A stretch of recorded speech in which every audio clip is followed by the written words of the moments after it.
Welcome to the Social University Podcast. We are so glad you're joining us today because we want to help business owners, entrepreneurs, and people just like you who want to build their business online. Listen, if we can do it, you can do it. So let's go.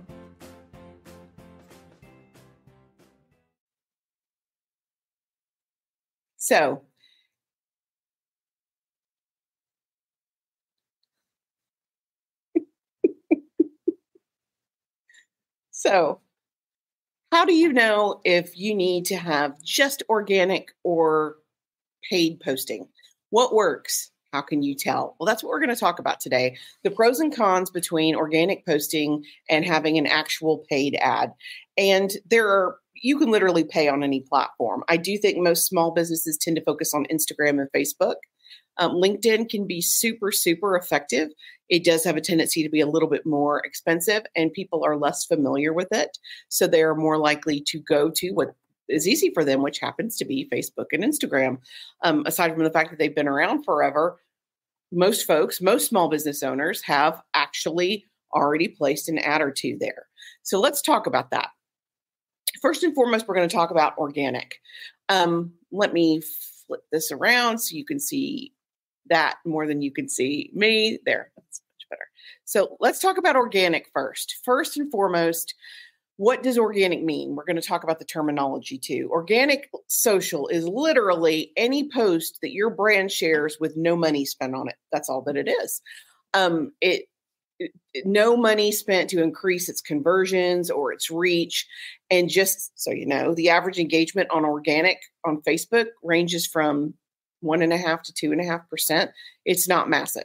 Actually, your platforms with the largest organic reach, shocking, Pinterest and TikTok, and YouTube, literally everything that's not Facebook and Instagram. And even so, organic, you have a limited audience. It has a limited shelf life.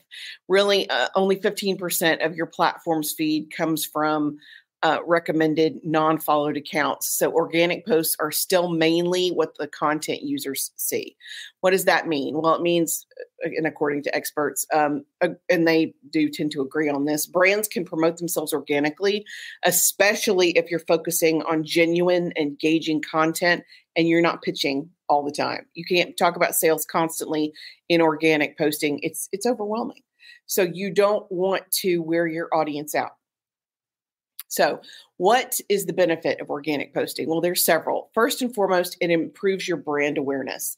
People are more likely to recognize your brand when you are ready to sell them something if you're very consistently coming up in their newsfeed.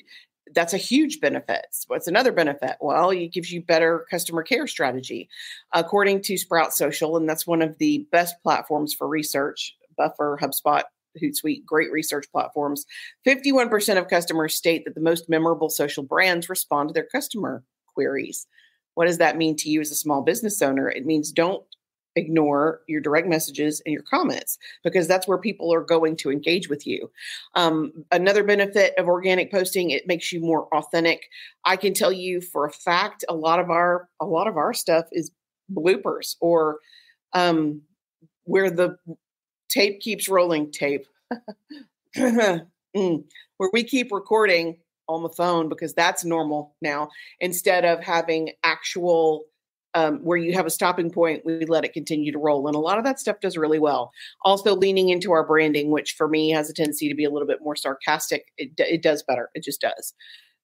Also, organic allows you to share a more time-sensitive content. If you are having an ad that runs, you plan that out and it is not quite so easily edited or fixed just on a whim or on a dime. So that organic posting allows you to do what's more time sensitive. And as you guys know, things happen all the time. There's natural disasters, there's political disaster, there's all kinds of things that happen, breaking news, and you have to sometimes respond to that. If a tornado goes through your and we're in Alabama, in case you did not know that. If a tornado goes through here and we're having a hurricane sale, that's tacky. You want to make sure that you're staying on top of your organic. So that's just a few benefits that come with actual organic posting. So now we're going to talk about how do you optimize your organic posting? You know why you need it, but how do you really make it work for you? Well, first and foremost, again, from Sprout Social, really reliable resource. You want to, about 66% of the folks from Sprout Social, you have to use popular content format. And if you guys don't know, the most popular content format right now is short form video. It just is. It is ranked the highest on TikTok, on YouTube, on Facebook. It gets the biggest response. It gets the largest audience. So lean into it. You want to make sure that you're doing what people are the most likely to see.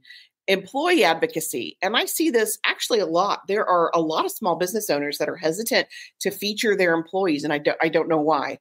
And I've been told, well, I have heard from other small business owners, I don't want to feature them so people don't scout them from me. Well, if they're happy, they can't. So I would tell you as a small business owner, make them happy first and foremost. Yeah, teamwork makes the dream work. So you have to have a happy team. So employee advocacy, 72% of consumers manage to build a better connection with a brand if the company's employees share information about it on their social media. Think about where you get your information. A lot of times, especially from Facebook and Instagram, you get it from the feed from your friends. So if the person is employed or works for the company and they share that information, their friends and family are much more likely to see it. Plus, if they're featured, they're more likely to share it. That's just the way that it is. The third really easiest way or best way to optimize organic is to leverage your analytics. You have to consistently check and see what is working for you and do that. If it doesn't work, stop doing it. If you know you get great engagement from live, go live. If you get great engagement from a specific employee, if you get great engagement from behind the scenes, whatever it is that is working for you, keep doing that. That's the best way to leverage your analytics and stop doing what isn't working. If you have a boring, like every 2 weeks you post this particular statistic and people aren't engaging, format it differently, try it differently before you totally get rid of the information, but you have to do what works for your analytics. The fourth thing would be embrace trends. There are certain trends that make it easier to get your information across. Now, I'm not telling you to dance because that's not happening over here. I'm saying, like, when people were talking about the Olympics, it was trending online. Everybody was talking about different aspects of the Olympics. You can integrate that into your posting, especially if it's organic, because you're more in the moment.